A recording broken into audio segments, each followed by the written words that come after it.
Alkitab mengatakan bahwa firman Tuhan itu bermanfaat untuk mengajar, untuk menyatakan kesalahan, untuk memperbaiki kelakuan, dan mendidik kita dalam kebenaran supaya setiap umat kepunyaan Allah diperlengkapi untuk melakukan pekerjaan yang baik.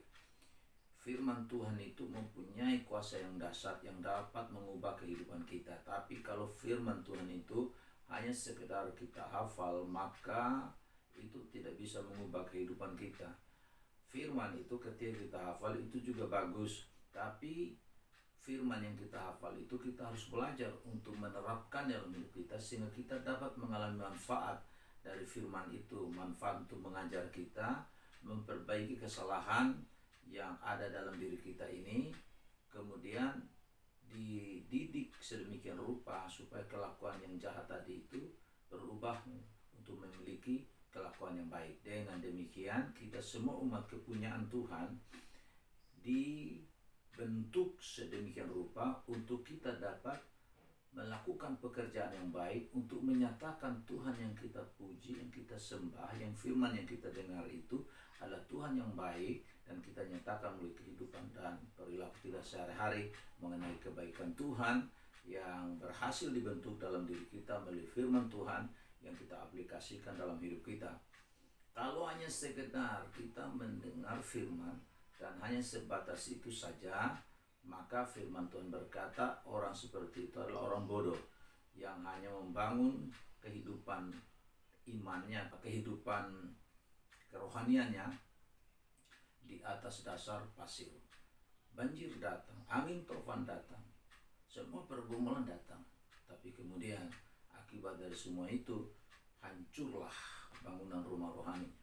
Tapi ketika orang mendengar firman tapi juga menerapkannya, dia orang yang bijaksana yang membangun rumah di atas dasar batu. Dan Alkitab berkata banjir, topan, masalah, pergumulan dalam hidup juga tetap datang, tetapi tetap kuat dan tidak terjadi kerusakan. Saudara-saudaraku yang kasih dalam Tuhan, ketika seseorang dia hanya sebatas mendengar atau menghafal firman, maka itu tidak akan merubah hidupnya. Tapi ketika dia melakukan firman dan sungguh-sungguh menerapkan firman yang dia dengar, yang dia hafal di dalam hidup dia, itu yang merubah dia.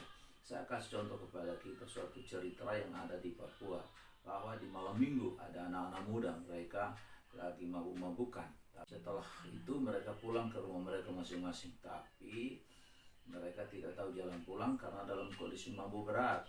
Kemudian mereka memilih untuk tidur di emper toko, tapi salah satu memilih untuk tidur di emper gereja yang memang ada di sekitar itu, di pinggir jalan.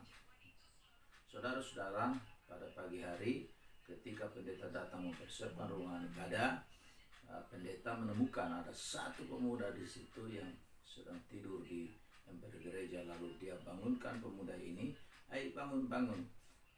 Lalu pemuda ini bangun. Pendeta tanya kepada dia, "Apa yang kau lakukan di sini?" Spontan dia berkata, "Bukankah aku harus ada di rumah Bapakku?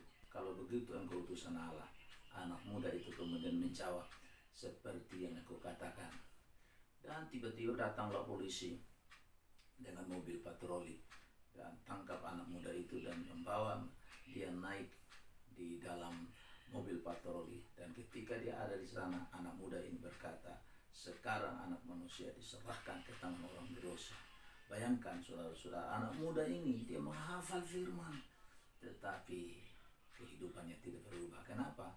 Karena dia hanya menghafal firman dan dia tidak mampu menerapkan firman itu dalam kehidupannya. Maka dia menjadi orang yang bodoh, yang rubuh oleh karena kebiasaan-kebiasaan buruk, minum mabuk dan sebagainya. Karena itu mari kita semua sebagai orang percaya mendengar firman, menghafal firman, tapi juga kita mengaplikasikan firman itu. Itulah yang dapat mengubah hidup kita, itulah yang bermanfaat untuk mengubah hidup kita menjadi serupa segambar dengan Kristus, sang firman yang menjadi manusia.